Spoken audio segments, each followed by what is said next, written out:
Si vous êtes tombé sur cette vidéo avant le 30 octobre, ce n'est pas un hasard. L'univers vous parle aujourd'hui. Et je ne dis pas cela à la légère. Bienvenue sur Esprit Zen. Je suis profondément heureux de vous retrouver aujourd'hui pour un enseignement qui a transformé ma vie et qui pourrait bien transformer la vôtre.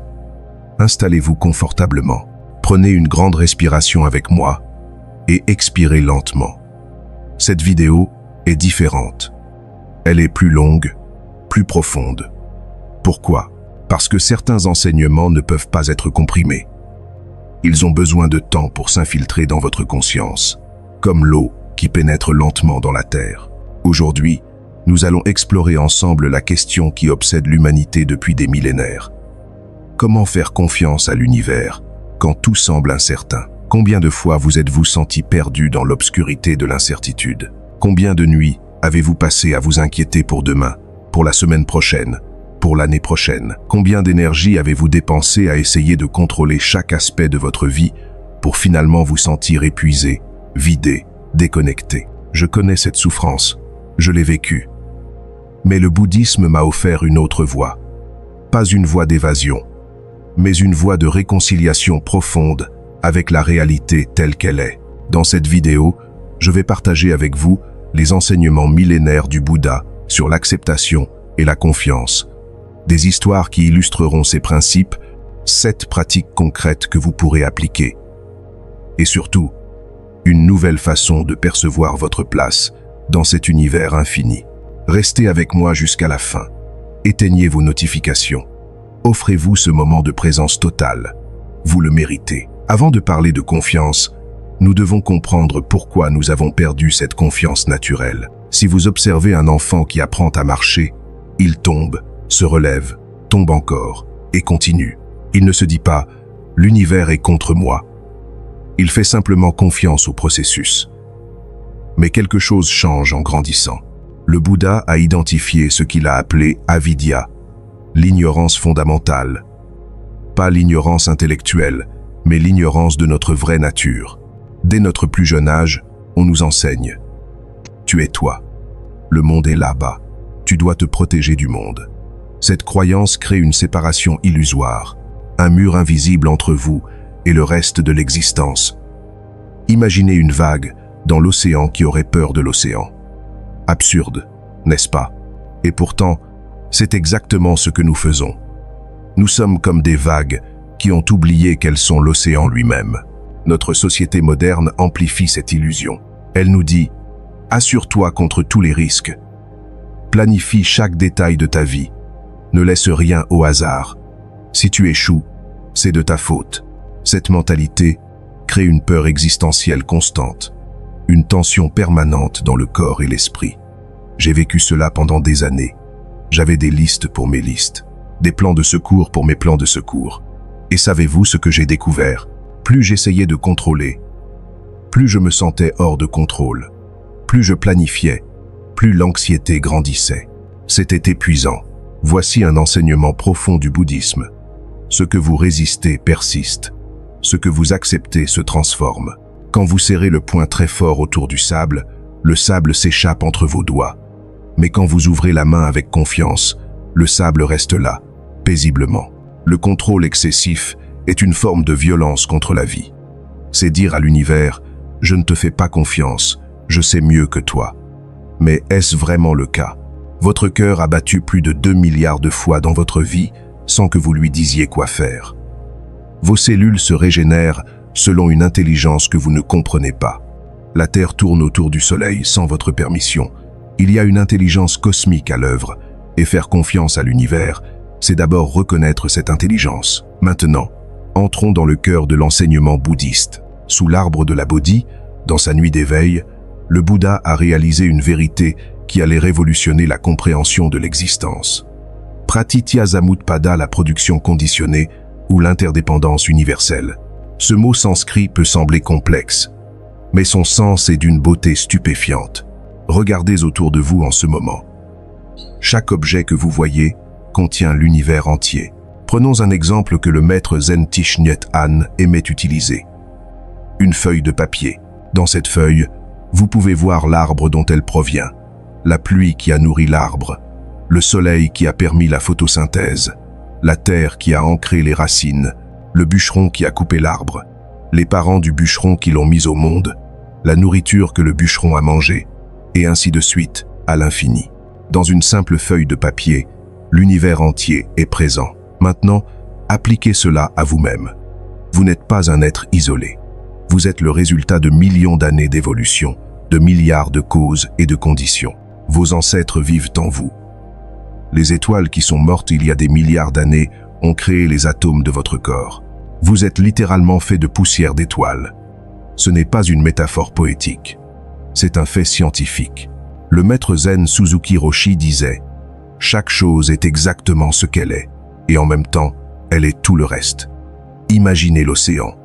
Combien de vagues dans l'océan? Des millions? Des milliards? Impossible à compter. Maintenant, une question. Où commence une vague et où finit-elle? Où est la frontière exacte entre une vague et l'océan? Il n'y a pas de frontière. La vague est l'océan. Elle n'est pas séparée de l'océan. Elle est une expression temporaire de l'océan. De même, vous n'êtes pas séparé de l'univers. Vous êtes une expression unique, magnifique, temporaire de l'univers lui-même. Quand vous comprenez cela vraiment, pas juste intellectuellement, mais dans vos cellules, alors faire confiance à l'univers devient aussi naturel que respirer. Dans le bouddhisme, on parle du Jijimuj, l'interpénétration de tous les phénomènes. Imaginez un immense filet qui s'étend dans toutes les directions à l'infini. À chaque intersection du filet, il y a un joyau. Chaque joyau reflète tous les autres joyaux. Et chaque reflet contient à son tour le reflet de tous les autres joyaux. C'est l'image du filet d'Indra, une métaphore de l'interconnexion totale de l'existence. Cela signifie que le moindre de vos actes, la moindre de vos pensées, résonne dans l'univers entier. Vous n'êtes pas insignifiant. Vous êtes essentiel à l'équilibre cosmique, mais cela signifie aussi que vous n'avez pas à porter le poids du monde seul. Vous faites partie d'un réseau de soutien infini. Laissez-moi vous raconter une histoire zen qui illustre parfaitement l'interdépendance et l'incertitude. Il était une fois un vieux fermier qui vivait dans un village pauvre. Un jour, son unique cheval s'enfuit dans les montagnes. Les villageois vinrent le voir. « Quelle terrible malchance! Comment vas-tu labourer tes champs ?» Le fermier répondit simplement « Peu ». Une semaine plus tard, le cheval revint, accompagné de 3 chevaux sauvages magnifiques. Les villageois s'exclamèrent « Quelle chance extraordinaire! Tu es riche maintenant !» Le fermier répondit « Peu ». Le lendemain, le fils du fermier essaya de dresser l'un des chevaux sauvages. Il fut désarçonné et se cassa la jambe. Les villageois dirent « Quelle tragédie! Qui va t'aider dans les champs maintenant ?» Le fermier répondit « Peu. Être ». La semaine suivante, des officiers militaires vinrent au village pour enrôler de force tous les jeunes hommes dans une guerre terrible. Le fils du fermier fut épargné à cause de sa jambe cassée. Les villageois s'émerveillèrent. « Quelle chance incroyable !» Zarié. « Quelle chance incroyable !» Et le fermier répondit « Peu. Être. Être. » Vous voyez ? Le fermier avait compris quelque chose de profond. Nous ne savons jamais vraiment ce qui est bien ou mal. Nous ne pouvons voir qu'une infime partie de la toile cosmique. Ce que nous percevons comme un désastre aujourd'hui peut être la graine d'un miracle demain. Et ce que nous célébrons aujourd'hui peut contenir les germes d'un défi futur. Faire confiance à l'univers, c'est dire peu, être, face aux événements de la vie. C'est accepter de ne pas connaître la fin de l'histoire. Le deuxième pilier de la confiance dans l'univers est la compréhension profonde de l'impermanence. Le Bouddha a dit « Toute chose conditionnée est impermanente ». Quand on voit cela avec sagesse, on se détache de la souffrance. Regardez votre vie. Est-ce que quelque chose est resté identique? Votre corps n'est plus le même qu'il y a 10 ans. Vos pensées changent chaque seconde. Vos relations évoluent, même les montagnes, qui semblent éternelles, s'érodent lentement. L'impermanence n'est pas une mauvaise nouvelle. C'est en fait la meilleure des nouvelles. Pourquoi? Parce que cela signifie que rien n'est figé. Si vous traversez une période difficile, elle passera. Si vous êtes malade, votre corps peut guérir. Si vous êtes triste, la joie reviendra. L'impermanence est la porte de tous les possibles. Notre souffrance vient en grande partie de notre résistance à l'impermanence. Nous voulons que les moments agréables durent éternellement. Nous voulons que les moments difficiles disparaissent immédiatement. Mais la vie ne fonctionne pas comme ça. La vie est un flux constant, comme une rivière qui ne s'arrête jamais. Le sage ne dit pas à la rivière « Arrête-toi ici. J'aime cet endroit. » Il monte dans le bateau et se laisse porter, en admirant chaque paysage qui passe. Imaginez que vous êtes un arbre. Au printemps, vous bourgeonnez. Vous êtes rempli de vitalité, de potentiel. Tout est nouveau, excitant. Vous pensez « Ah, c'est ça la vie ». Puis vient l'été. Vous êtes en pleine floraison. Vos feuilles sont vertes et abondantes. Vous donnez de l'ombre aux voyageurs. Vous pensez « Je veux que ça dure toujours ». Mais l'automne arrive. Vos feuilles changent de couleur. Or, rouge, orange. Elles sont magnifiques, mais elles commencent à tomber. Vous résistez. Non, mes feuilles, ma beauté. Et puis l'hiver. Vous êtes nu, dépouillé. Le froid vous pénètre. Vous vous sentez mort, inutile. C'est la fin, pensez-vous. Mais en réalité, sous la surface, quelque chose d'essentiel se passe. Vos racines se renforcent. Vous économisez votre énergie. Vous vous préparez. Et puis, le printemps revient. Votre vie suit le même cycle. Il y aura des printemps, des étés, des automnes, des hivers. Et ça, c'est parfait. Faire confiance à l'univers, c'est faire confiance aux saisons de votre vie. C'est savoir qu'après l'hiver, viendra toujours un nouveau printemps. Prenez un moment maintenant. Fermez les yeux. Si vous êtes dans un endroit sûr, portez votre attention sur votre respiration. Une inspiration, une expiration. Remarquez que chaque respiration est unique. Celle-ci ne reviendra jamais. Elle est partie pour toujours. Une autre inspiration. Une autre expiration. Sentez la vie couler à travers vous, instant après instant. Rien ne s'accroche, tout passe. Maintenant, pensez à quelque chose qui vous préoccupe actuellement.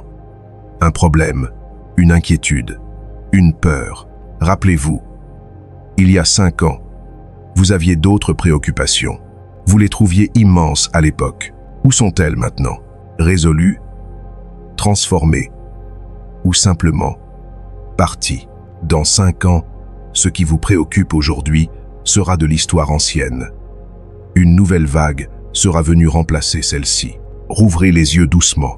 Quand vous acceptez vraiment l'impermanence, quelque chose de magique se produit. Vous commencez à apprécier pleinement chaque moment. Si vous savez que cette conversation avec un être cher pourrait être la dernière, vous êtes pleinement présent. Si vous savez que ce coucher de soleil est unique et ne se reproduira jamais exactement de la même façon, vous le regardez avec émerveillement. L'impermanence n'est pas une prison. C'est une libération. Et faire confiance à l'univers, c'est faire confiance à ce flux naturel de transformation. C'est lâcher le besoin de figer les choses et accepter la danse éternelle du changement. Maintenant que nous avons exploré les fondements philosophiques, passons à la pratique, parce que la sagesse sans action reste stérile. Je vais vous offrir 7 pratiques que vous pouvez intégrer dans votre vie quotidienne. Ne vous sentez pas obligé de toutes les faire en même temps. Choisissez celle qui résonne le plus avec vous aujourd'hui. Première pratique. La méditation de la confiance profonde. Cette méditation est ma préférée. Je la pratique chaque matin. Asseyez-vous confortablement, le dos droit mais pas rigide. Prenez 3 grandes respirations conscientes. À chaque expiration, relâchez les tensions. Maintenant, portez votre attention sur votre cœur. Imaginez une lumière douce et chaude qui rayonne de votre poitrine. Répétez silencieusement, comme un mantra. Je fais confiance au processus de la vie. Je lâche ce que je ne peux pas contrôler. L'univers me soutient dans chaque instant. Je suis exactement là où je dois être. Restez avec ces phrases pendant 10 à 20 minutes. Quand votre esprit s'égare, et il s'égarera, c'est normal. Ramenez-le doucement aux phrases. Cette pratique reprogramme littéralement votre système nerveux. Elle dit à votre corps, tu es en sécurité, tu peux te détendre. Deuxième pratique, le journal de l'évidence cosmique. Cette pratique va changer votre perception de la réalité. Chaque soir, avant de dormir, prenez un carnet et écrivez. Aujourd'hui, l'univers a pris soin de moi à travers, puis listez au moins 5 choses. Et soyez très spécifique. Non pas j'ai mangé. Mais l'univers a orchestré qu'une graine plantée, il y a des mois, devienne une tomate qui a nourri mon corps aujourd'hui. Des milliers de personnes, les fermiers, les transporteurs, les vendeurs, ont contribué à mon repas sans même me connaître. Non pas, j'ai respiré, mais mon corps a effectué 20 000 respirations aujourd'hui sans que je lui dise quoi faire. Mon cœur a battu 100 000 fois. Mes cellules se sont régénérées. Une intelligence cosmique me maintient en vie chaque seconde. Non pas.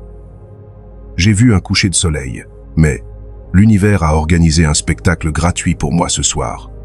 La Terre a tourné à exactement la bonne vitesse. Le soleil a brillé à exactement la bonne distance. L'atmosphère a dispersé la lumière en couleurs magnifiques. Et j'étais là, au bon moment, pour le voir. Vous comprenez? Cette pratique vous entraîne à voir l'extraordinaire dans l'ordinaire. Elle vous montre que l'univers conspire constamment pour votre bien. Après un mois de cette pratique, votre cerveau sera recablé. Vous commencerez à voir la magie partout. Troisième pratique. Le lâcher-prise. Le lâcher-prise n'est pas une action passive. C'est un acte conscient de libération. Une fois par semaine, créez un petit rituel. Prenez une feuille de papier. Écrivez tout ce qui vous préoccupe, tout ce que vous essayez de contrôler. Je veux que mon patron m'apprécie. Je veux que mon enfant réussisse à l'école. Je veux que mon corps guérisse rapidement. Je veux que cette personne me réponde. Écrivez sans censure. Videz votre mental sur le papier. Ensuite, lisez chaque phrase à voix haute, en ajoutant « Je lâche mon besoin de contrôler cela. Je fais confiance au processus. » Puis, et c'est important, détruisez le papier. Brûlez-le de manière sécuritaire ou déchirez-le en tout petits morceaux. En détruisant physiquement le papier, vous envoyez un signal puissant à votre inconscient. Je libère. Je fais confiance. Certains de mes étudiants pleurent pendant ce rituel. C'est normal. Ce sont des larmes de libération. Quatrième pratique. La gratitude des détails infinitésimaux. Le Bouddha enseignait la pleine conscience, sati. Être présent à ce qui est, exactement comme c'est. Choisissez une activité quotidienne banale. Prendre une douche, boire du thé, marcher jusqu'à votre voiture. Ralentissez cette activité au maximum. Devenez comme un scientifique qui observe chaque détail. Par exemple, si vous choisissez de boire du thé, sentez d'abord le parfum. Remerciez la plante qui a donné ses feuilles. Sentez la chaleur de la tasse dans vos mains. Remerciez le feu qui a chauffé l'eau. Regardez la vapeur qui s'élève. Remerciez l'eau qui a voyagé depuis l'océan, est devenue nuage, puis pluie. Prenez une gorgée. Laissez le liquide toucher votre langue. Sentez les saveurs se déployer. Remerciez vos papilles gustatives. Ces merveilles biologiques. Sentez le liquide chaud descendre dans votre gorge, votre œsophage, votre estomac. Remerciez votre corps qui sait exactement quoi faire avec ce thé. Cette pratique est une méditation de la gratitude incarnée. Elle vous montre que chaque instant ordinaire est en fait un miracle cosmique.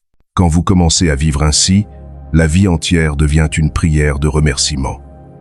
Et dans cet état de gratitude profonde, la confiance en l'univers devient naturelle. Cinquième pratique. Agir sans attachement. Dans la Bhagavad Gita, texte sacré de l'hindouisme étroitement lié au bouddhisme, on parle du karma yoga, le yoga de l'action. Krishna dit à Arjuna, « Tu as le droit à l'action, mais pas à ses fruits. Ne sois pas motivé par les fruits de l'action et ne t'attache pas à l'inaction. Quand vous entreprenez un projet, divisez-le mentalement en deux parties. Votre responsabilité, l'effort, l'intention, la qualité de votre travail. Et la responsabilité de l'univers, le résultat, le timing, la réaction des autres. Faites votre part avec excellence, dévotion, amour. Donnez le meilleur de vous-même. Puis, lâchez prise sur le résultat. Vraiment, vous postulez pour un emploi? Préparez-vous au maximum. Faites le meilleur CV possible. Soyez brillant à l'entretien. Puis, lâchez prise. Que vous obteniez le poste ou non n'est plus votre affaire. C'est l'affaire de l'univers. Vous plantez un jardin? Préparez bien la terre. Choisissez les bonnes graines. Arrosez avec soin. Puis, ne tirez pas sur les plantes pour qu'elles poussent plus vite. Faites confiance au processus naturel. Cette pratique vous libère de l'anxiété de performance. Vous faites votre part, puis vous vous reposez dans la confiance que l'univers fera la sienne. 6e pratique. La visualisation de l'interconnexion. Cette pratique vient du bouddhisme tibétain. Asseyez-vous tranquillement. Fermez les yeux. Imaginez-vous comme un point lumineux dans l'espace, une étoile dans le cosmos. Maintenant, visualisez d'autres points lumineux autour de vous.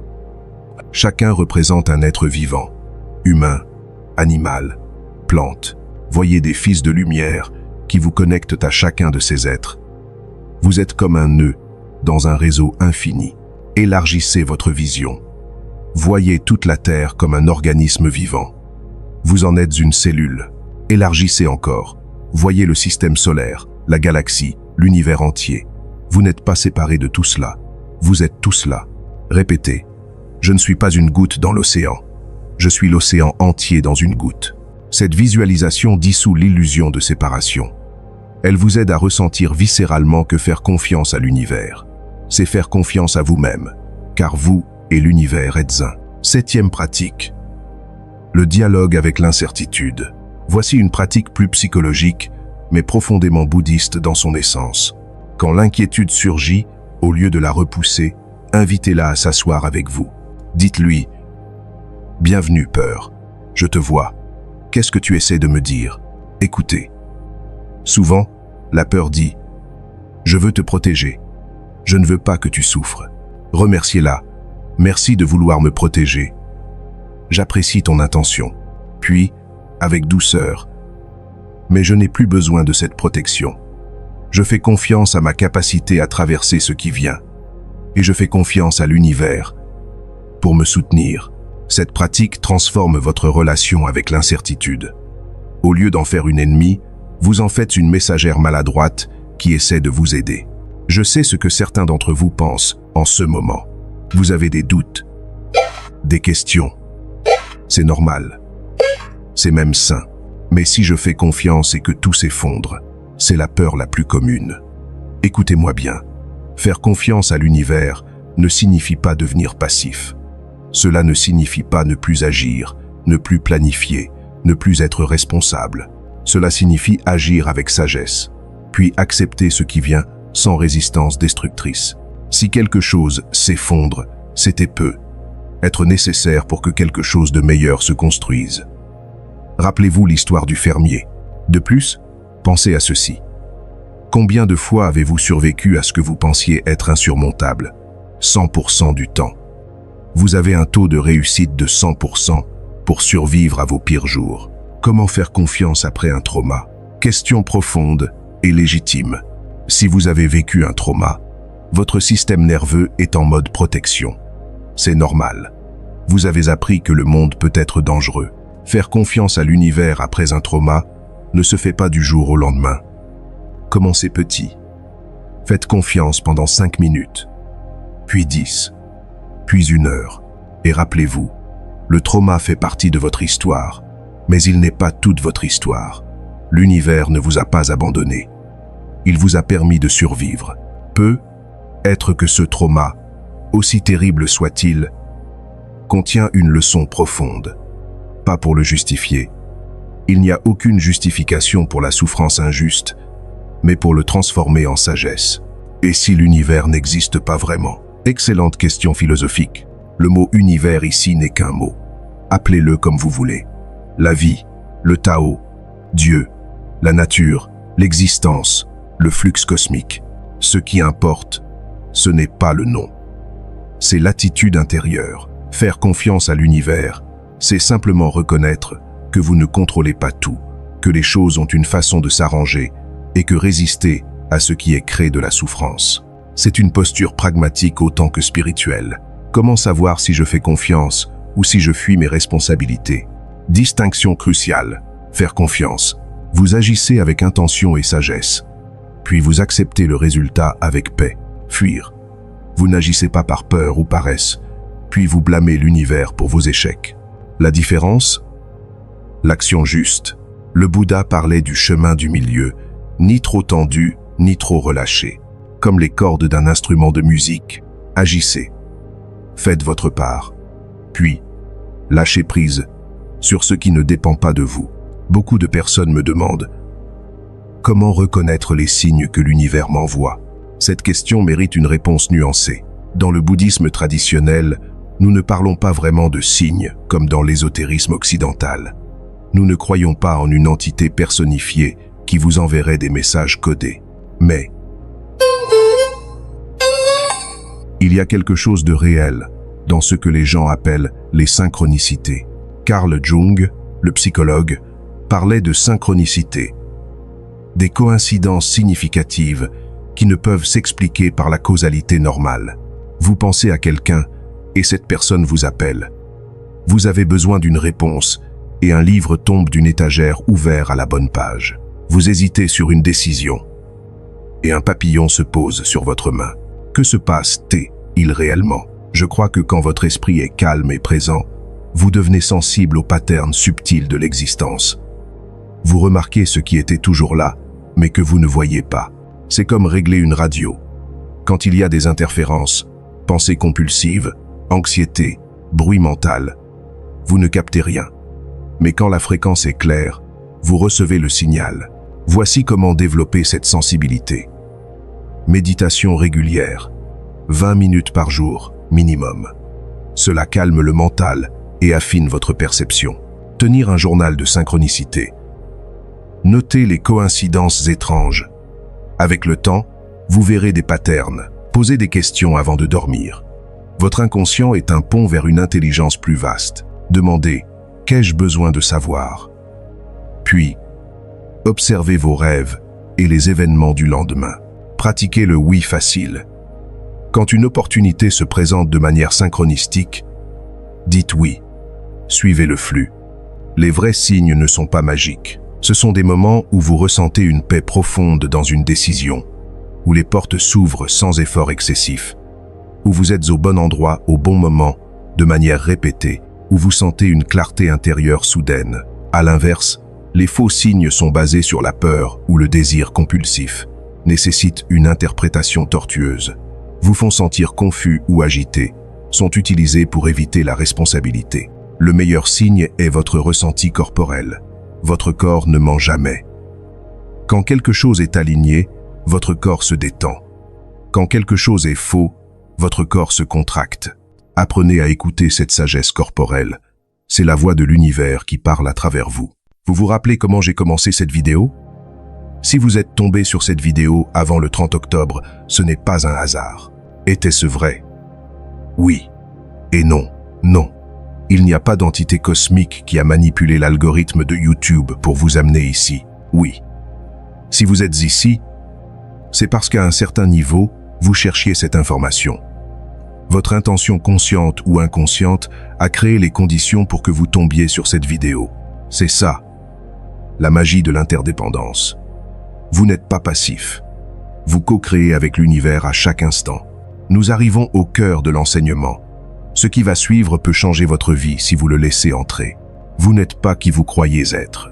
L'ego, ce que le bouddhisme appelle anatta, non-soi, vous fait croire que vous êtes une entité séparée, fragile, qui doit constamment se défendre. Mais c'est une illusion. Fermez les yeux un instant. Qui êtes-vous vraiment? Êtes-vous votre corps? Non. Votre corps change constamment. Les cellules se renouvellent. Êtes-vous vos pensées? Non. Les pensées vont et viennent comme des nuages dans le ciel. Non. Êtes-vous vos émotions? Non. Elles changent d'un instant à l'autre. Êtes-vous votre histoire? Alors, qui êtes-vous? Vous êtes la conscience qui observe tout cela. Vous êtes l'espace dans lequel la vie se déroule. Vous êtes l'océan, pas la vague. Et cet océan est infini, éternel, indestructible. Quand vous réalisez cela, pas intellectuellement, mais dans votre être, la peur disparaît. Comment pourriez-vous avoir peur quand vous comprenez que vous êtes l'univers lui-même? La peur existe seulement quand vous vous identifiez à l'ego limité. Et si je perds mon travail? Et si on me rejette? Et si j'échoue? L'ego parle, mais quand vous vous identifiez à votre vraie nature, la conscience infinie, ces questions, le travail vient et part. Les relations changent. Le succès et l'échec sont des vagues temporaires.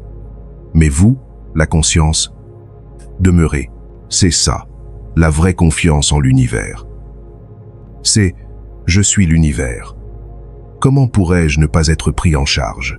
Il y a une histoire soufie que j'adore. Un grain de sel décide de mesurer la profondeur de l'océan. Il saute dans l'eau, déterminé à toucher le fond et remonter pour faire son rapport. Mais dès qu'il touche l'océan, il se dissout. Il devient l'océan. Comment peut-il maintenant mesurer l'océan? C'est ce qui arrive quand vous faites vraiment confiance à l'univers. L'ego se dissout et vous découvrez que vous n'avez jamais été séparés. Quand vous vivez depuis cette compréhension, les défis deviennent des aventures, les échecs deviennent des enseignements, les fins deviennent des nouveaux commencements, la mort elle-même perd son aiguillon. Vous ne cherchez plus à contrôler la vie. Vous dansez avec elle, vous ne résistez plus au flux. Vous surfez sur les vagues, vous ne luttez plus contre l'univers. Vous vous abandonnez à son intelligence infinie. Nous voici arrivés à la fin de ce voyage ensemble. Mais en réalité, c'est un commencement. Faisons un moment de récapitulation. Vous avez exploré l'illusion de la séparation et la vérité de l'interdépendance, l'impermanence comme porte de tous les possibles, 7 pratiques concrètes pour cultiver la confiance, la nature des synchronicités et des signes, votre vraie identité au-delà de l'ego. Mais la connaissance intellectuelle ne suffit pas. Le Bouddha disait « Ne croyez rien sur parole, même si je le dis. Expérimentez par vous-même. » Alors voici mon invitation. Choisissez une pratique parmi celles que je vous ai partagées. Une seule, celle qui résonne le plus fort en vous.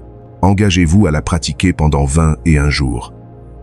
Pas de manière parfaite, juste de manière consistante.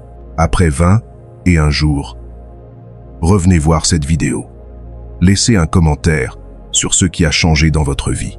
Je vous promets, si vous pratiquez sincèrement, quelque chose se transformera. Vous savez quelle est la plus grande preuve que l'univers prend soin de vous? Vous êtes en vie. Contre toute probabilité, des milliards de probabilités, vous existez. Sur cette planète parfaite, à la bonne distance du soleil, avec de l'eau, de l'air, de la nourriture. Votre cœur bat. Vos poumons respirent. Vos cellules dansent leur danse cosmique. Vous n'avez rien fait pour mériter tout ça. C'était un cadeau gratuit de l'univers. Si l'univers vous a amené jusqu'ici, pourquoi ne lui feriez-vous pas confiance pour la suite du voyage? Prenez une grande inspiration avec moi maintenant. Retenez et expirez, en laissant aller toutes vos résistances. Encore une fois, inspirez la confiance, expirez la peur. Une dernière fois, inspirez votre connexion à tout ce qui existe. Expirez dans l'abandon total au flux de la vie. Parfait. Merci d'avoir pris ce temps avec moi aujourd'hui. Ces moments sont sacrés. Vous avez choisi la sagesse plutôt que la distraction. Vous avez choisi la profondeur plutôt que la superficialité. Ah, moments sont sacrés, font la distraction. Si cette vidéo vous a touché, si elle a allumé une étincelle en vous, partagez-la. Quelqu'un dans votre vie en a peu. Être besoin aujourd'hui. Soyez un instrument de l'univers pour répandre cette sagesse. Abonnez-vous à Esprit Zen si ce n'est pas déjà fait. Nous continuons ce voyage ensemble, vidéo après vidéo, respiration après respiration. Activez la cloche pour être notifié.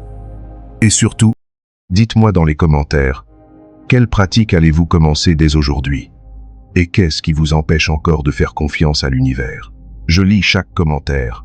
Je réponds personnellement. Cette communauté est un espace sacré de soutien mutuel. Rappelez-vous, vous n'êtes pas seul. Vous n'avez jamais été seul.